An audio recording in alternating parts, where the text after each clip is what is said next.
chef le veut, Jean-François Copé. Mais... Quand on est européen, et c'est certainement une bonne chose, mais aussi, autant que Emmanuel Macron qui l'a répété à Davos, est-ce que, eh bien, on suit la feuille européenne plus que parfois, eh bien, la volonté de nos agriculteurs sur le plan national ? Je pense que la grandeur d'un chef, c'est aussi bien de tracer des lignes et des perspectives que de vérifier que ce qu'il a décidé est bien mis en œuvre. Et donc, de s'assurer qu'on n'est pas simplement dans un effet d'annonce, mais dans une obligation de résultat. C'est d'ailleurs, me semble-t-il, ce qui restera du macronisme.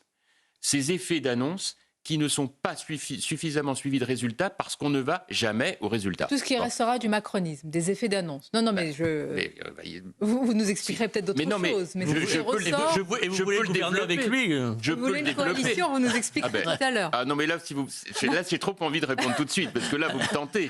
Pourquoi ? Tout simplement parce que quand on veut se donner les moyens, alors on va jusqu'au bout des choses. Car, écoutez, il est président de la République. Il nous dit il est le maître des horloges. Moi, certains pourraient penser que c'est Dieu. Non, c'est lui. Très bien. Il annonce une politique de droite. Il nomme un gouvernement de droite. Il fait de l'extrême droite son ennemi absolu.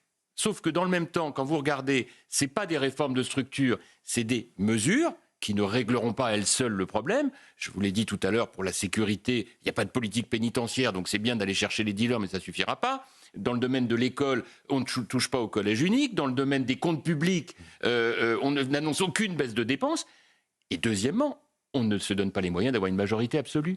Donc ça veut dire que de toute façon, vous n'avez pas les moyens de faire voter des réformes de structure. Et dans le même temps, vous expliquez que votre adversaire absolu, celui qu'il faut combattre, c'est le Front National. Je vais vous dire une chose, la réalité c'est quoi ?